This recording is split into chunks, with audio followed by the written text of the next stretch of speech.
Good morning. Today we have with us Chief Warrant Officer 3, Matt Pine.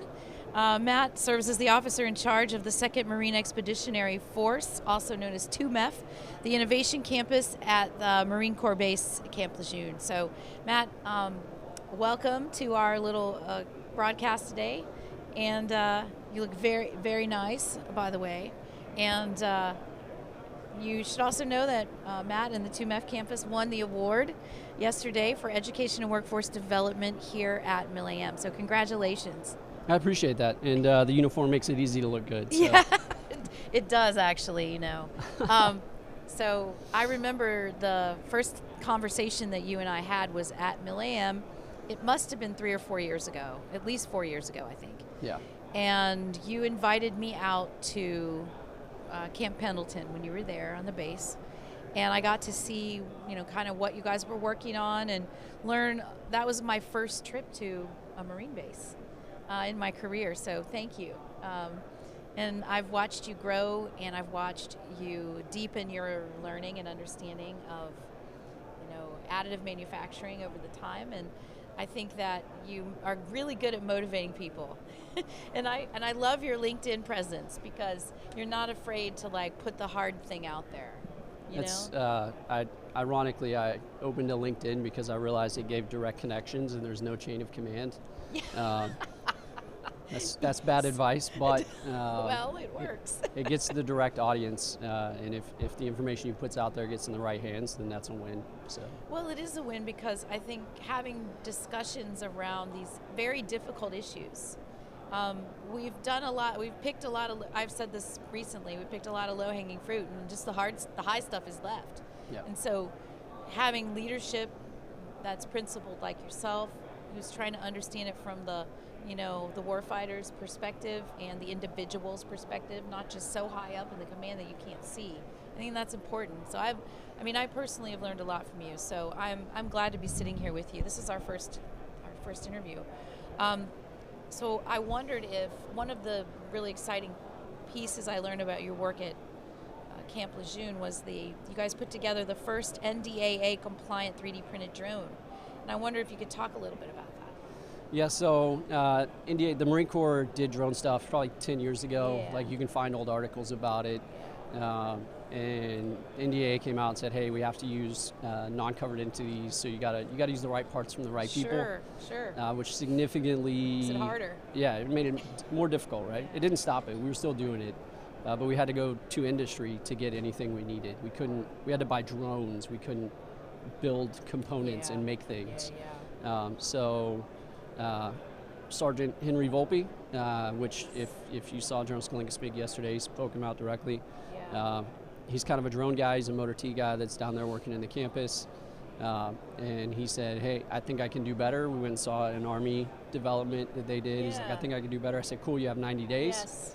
What you can do. Yeah. That time bound makes a difference. Yes. So you really do need to put a time on it. Our mantra at the campus is fail fast. So that way we don't waste time on things that don't work, or we get there quickly and then we figure out what we need to do to make it work.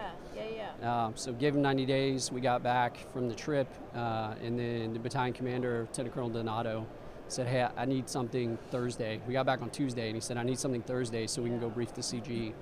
So the 90-day timeline turned into 48 hours, and he sat on duty in the barracks and designed and printed a drone. That version was not NDA compliant. We just used components that we had on hand. Sure. But then 90 days later, we had a no-kidding NDA compliant version ready to go. So that's great. Now Learning we're working on the fly, right? Yep, and then now we're working. That's a good pun there. Yeah. So we're working on really now developing and proliferating the training so Marines understand how to develop it. Yes. And then it's just a baseline electronics kit that's approved, and you figure out what you need it to do, and hopefully it proliferates and develops more. Hanks is not the answer. It's just an answer to a problem, and hopefully a lot of problems can be solved through it, but we'll see. Well, that's a good test. I think you and I have talked about this offline, so I'm going to put it out there. When your team builds something that clearly helps maintainers, what's the real yes gate that decides whether it can be used beyond a local workaround? Who has to bless it, and what proof do they need? So the way the part approval process works, the tech authority resides within the program offices. Yeah. So we generate the solution at the fleet level. Yeah. And then we test it. We, like I said, fail fast. It either works or it doesn't. We modify, we do what we need to do. And then we get some field testing in. We make sure it works before we send it up, because that's the critical step that's going to build that confidence, show the risk decision maybe isn't as high as we thought. So we do a lot of that field testing, evaluation, direct interaction with the users. And then once we get all that, we submit it up to the program office for them to review, at which point they say, yes, it's good, you can use it, or in the meantime, while it's going through their more thorough review process, the local commanders can say, yeah, you're good, and then we solve their problems that way. So that's good, but there's a very individualistic mindset, right? That you figure it out yourself, you communicate. So when we think about system bottlenecks and real maintenance workflow, like talking about additive specifically, because this is kind of new, where does additive enabled innovation break? Where does it break down? So right now it is a data problem, I think. We're figuring out, the Marine Corps is figuring out how to integrate this technology into our existing processes. And it's processes we've been doing since the 1900s. Really our supply processes we've just changed how we do it, right? We have a warehouse somewhere, we ask somebody for it, maybe it's digital, whatever it is, maybe they push it to us. We've learned a lot of lessons, and this is just another tool in the box that the Marine Corps is working to integrate and figure out how that works. So really the barriers are just internal integration, figuring out what it is. You heard Lieutenant General Sklenka speak yesterday, and he said really it's making a decision, like, is this the thing that we're going to do, yes or no? And then pushing forward with the culture of, yes, this is a solution. Oh, that's a good segue to my next question, which is, what would have to change for the innovation campus methods that you're pioneering, rapid design, iterative prototyping, what would have to change for that to become a normal part of marine sustainment instead of depending on a few motivated people like yourself? So one of the things that we're doing to help make that happen at 2nd MLG is we're increasing the workforce. We're like upskilling the workforce, right? So I don't need everyone to be a MacGyver. I don't need everyone to be an engineer. What I need is the people who need support to understand how that support works and how to use it. It's not so much that I need 1,000 makers out there, it's that I need a few makers that are good and 1,000 people who understand how to use it. Yeah, there you go. So that's really building out that ecosystem.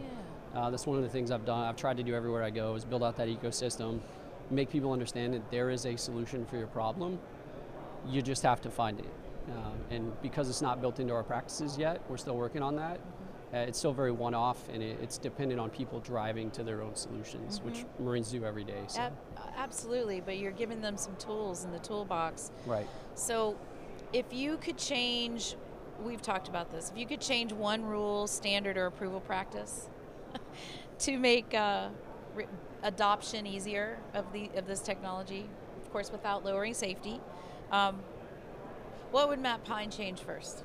So safety, that was a great talking point, because I think we have to review the risk, or review the parts with a risk asset in mind. Like, I look at the risk and I say, okay, what tier risk is this if it breaks?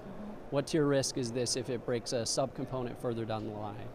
And then we make our risk decision, and that initiates how we review the part, rather than treating every part like it's the most critical part and the war we'll lose the war if this part breaks. That's right. Clearly not the case, because stuff breaks all the time. Yeah. So. Right. So that's how you will evaluate it. Correct. Okay. And that's something that we're working to really develop, is an understanding and like how we do business model with this technology. It's like an ethos that you're developing inside the force. Trying to, yeah. So that's a pivot to take. And I think the younger generations might get it quicker, but the older generations have their ways, and that's just normal. It's not specific to your organization at all.